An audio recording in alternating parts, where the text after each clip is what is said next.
السلام علیکم ورحمۃ اللہ وبرکاتہ۔ آج ہم اکابر صحابہ و صحابیات کے سلسلے میں جس شخصیت کا ذکر کرنے جا رہے ہیں وہ ہیں ام المؤمنین حضرت جویریہ رضی اللہ تعالی عنہ۔ حضرت جویریہ رضی اللہ تعالی عنہ کا پہلا نکاح اپنے قبیلہ کے ایک نوجوان مصافع بن صفوان سے ہوا۔ آپ کے والد حارث اور شوہر دونوں اسلام کے مشہور دشمنوں میں سے تھے۔ حضرت جویریہ رضی اللہ تعالی عنہ کا اصل نام برا تھا، مگر حضور صلی اللہ علیہ وسلم نے اسے بدل کر جویریہ رکھ دیا۔ آپ قبیلہ خزاع کے خاندان مستلق سے تھیں۔ آپ کے والد حارث بن ابی ضرار اپنے قبیلے کے سردار تھے۔ حضرت جویریہ رضی اللہ تعالی عنہ کا پہلا نکاح اپنے قبیلے کے ایک نوجوان مصافع بن صفوان سے ہوا۔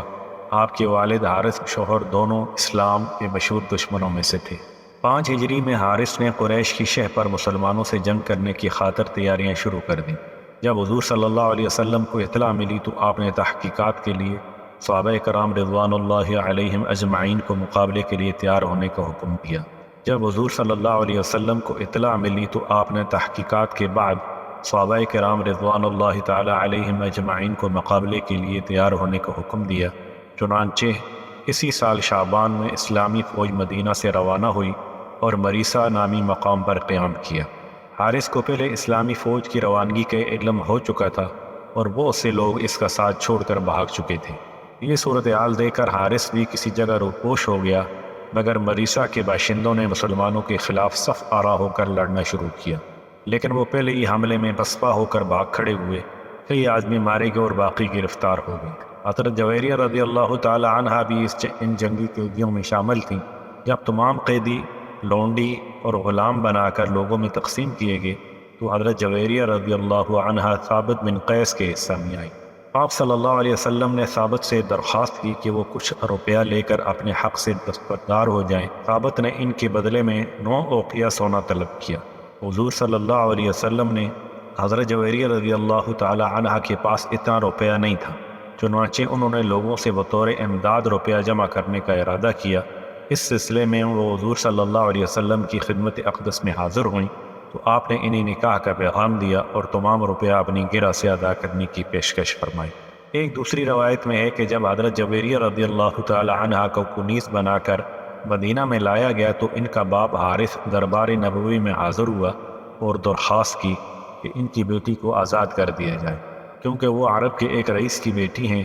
حضور صلی اللہ علیہ وسلم نے اس معاملے کو حضرت جویریہ رضی اللہ تعالی عنہ کی مرضی پر چھوڑ دیا۔ اس کے بعد حارث حضرت جویریہ رضی اللہ تعالی عنہ کے پاس آیا اور کہا، محمد صلی اللہ علیہ وسلم نے یہ معاملہ تمہاری مرضی پر چھوڑ دیا ہے، میں باپ کی حیثیت سے تمہارے پاس آیا ہوں، دیکھو مجھے ذلیل اور رسوا نہ کرنا۔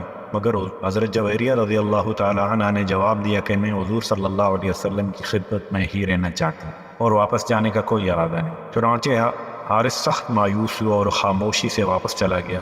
اس کے بعد حضور صلی اللہ علیہ وسلم نے حضرت جویریہ رضی اللہ تعالی عنہ سے نکاح کر لیا۔ ایک دوسری روایت میں یہ بھی لکھا ہے کہ حضرت جویریہ رضی اللہ تعالی عنہ کے باپ حارث نے ان کی طرف سے زر فدیہ ادا کر کے آزاد کرایا تھا، اور اس کے بعد حضور صلی اللہ علیہ وسلم نے شادی کی۔ اس کے فوراً بعد حضرت جویریہ رضی اللہ عنہ کے قبیلہ کے تمام قیدی رہا کر دیے۔ جن لوگوں کے حصے میں یہ قیدی آئے تھے انہوں نے کہا کہ جس خاندان میں حضور صلی اللہ علیہ وسلم نے شادی کر لی وہ غلام نہیں رہ سکتا۔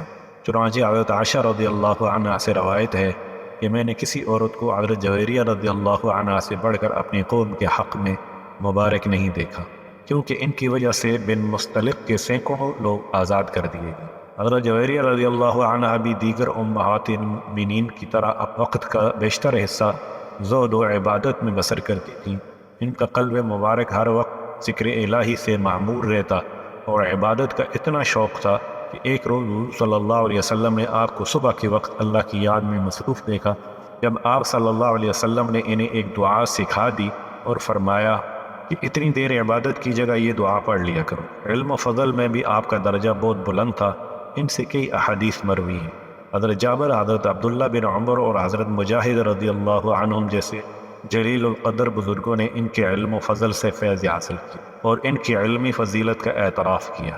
آپ کو بھی حضور صلی اللہ علیہ وسلم سے بے پناہ محبت تھی، انہیں ہر وقت یہی خیال رہتا کہ نبی صلی اللہ علیہ وسلم کی زیادہ سے زیادہ خدمت کرنے کا کوئی موقع ضائع نہ ہو جائے۔ باری کے روز جب حضور صلی اللہ علیہ وسلم کے مکان پر تشریف لاتے تو وہ بڑی محنت سے اچھے اچھے کھانے پکا کر پیش کرتی تھی اور انہیں ہر ممکن آرام پہنچانے کی فکر میں رہتی۔ 50 ہجری میں وفات پائی، جنت البقیع میں دفن ہوئی۔ وفات کے وقت آپ کی عمر 65 برس کے قریب تھی۔ حضرت جویریہ رضی اللہ عنہا کی زندگی کا یہ پہلو کس قدر عجیب ہے کہ قبول اسلام سے قبل وہ مسلمانوں کی سخت دشمن تھی۔ ان کے چاروں طرف کفر و شرک کا اندھیرا چھایا ہوا اور ان کے خاندان کے تمام لوگ اسلام کو ملیا میٹ کرنے کے لیے شمشیر بکف رہے تھے، مگر جب اسیری کی حالت میں انہوں نے مسلمانوں کو قریب سے دیکھا اور اس کے بعد حضور صلی اللہ علیہ وسلم کا قرب نصیب ہوا تو ان کی دنیا میں انقلاب برپا ہو گیا۔ ان کا دل نور و ایمان سے جگمگا اور آنکھوں کے سامنے کفر و ضلالت کا پردہ اٹھ گیا۔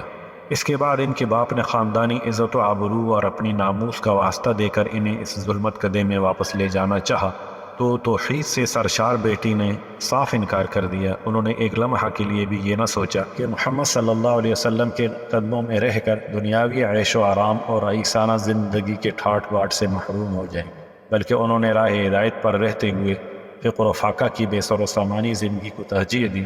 یہ اللہ کے نیک بندوں اور ایمان والوں کی چند روزہ صحبت اور ہم نشینی کا نتیجہ تھا کہ انہوں نے عورت ہوتے ہوئے بھی عیش و آرام کی پر آسائی زندگی کو پایا حقارت سے ٹھکرا دیا اور اس کے بعد زہد و عبادت کو اپنا اوڑھنا بچھونا بنا لیا۔ بے شک سیدھے راستے پر چلنے والے نیک لوگوں کی صحبت انمول دولت ہے، اس لیے دوستی اور ہم نشینی کے لیے ہمیشہ ایسے لوگوں کو منتخب کرنا چاہیے جو اللہ اور اس کے رسول کے احکام پر چلتے ہیں اور نیکوکار ہیں۔ السلام علیکم۔